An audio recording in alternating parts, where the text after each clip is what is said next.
Matiin mafia, berani, bisnis yang masuk ke customer, alias B2C, hanya berhasil membuat benteng peraturan yang menguntungkan sekelompok manusia. Baca, mafia, sama dengan seksi killer yang menceritakan Tiongkok perlu kaki di kekuasaan, agar alat Cina berupa mesin power plant pembangkit listrik tenaga batu bara bisa berkuasa di Indonesia. Dan, mereka sudah punya kaki tersebut, apa yang dilakukan selanjutnya? Hulu batu baranya harus dikuasai hingga hilir, yaitu PLN-nya. Bagi Cina, yang penting uangnya masuk dan mesinnya dari Cina. Untuk itu, bisnis 4.0 adalah membuat peraturan yang dibungkus dengan program negara 35.000 megawatt. Lalu, yang terakhir kerja sama asing dengan BUMN yang mengerjakannya.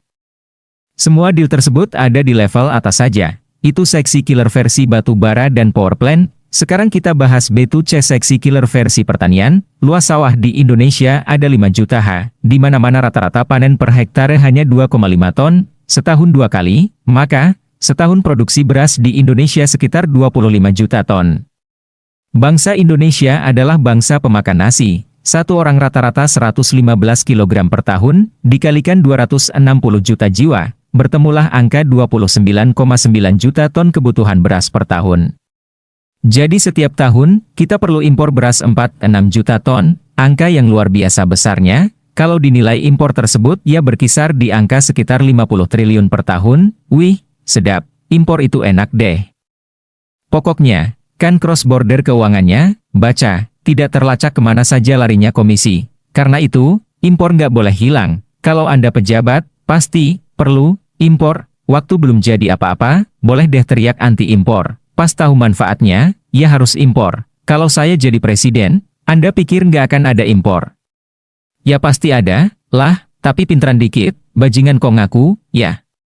Hahaha, kemudian, selain impor beras, ada subsidi pupuk per tahun 57 triliun, mantap nggak tuh? Pupuk impor dari mana? Ah, jawab sendiri saja ya, lalu beras impor dari siapa? Ini juga silakan dijawab sendiri. Bayangkan, pupuk impor, beras kekurangan juga impor. Lalu, mau dilawan dengan pernyataan bahwa kita juga punya pupuk, misalnya. Bagus, murah, buatan sendiri, lokal 100%, pasti nagak dapat izin. Itu Kementerian Pertanian, kompak dengan Kementerian Perdagangan, pokoknya, mainkan. Sekarang begini, kalau 50 triliun impor beras dan 57 triliun subsidi pupuk dijumlahkan, angkanya 107 triliun. Kalau saya usul, beri saya kesempatan, dengan 15 triliun, petani bisa menghasilkan 35 juta ton beras, kita bisa ekspor dan tidak perlu subsidi. Gila kan, saya?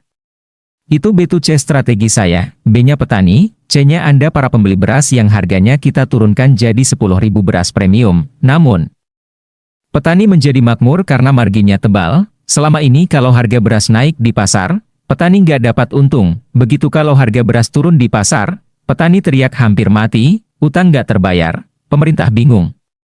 Ya enggak lah, si seksi killer versi pertanian yang untung karena mereka yang mendesain. Begitu B2C versi Sontoloyo ini dijalankan, harga beras turun tapi petani untungnya bertambah. Bagaimana? Coba? Konsepnya gila, matiin impor pula. Tapi tenang, wahai para penguasa seksi killer, Indonesia penuh pemain bisnis 4.0 terbanyak di dunia dan semakin subur sekarang.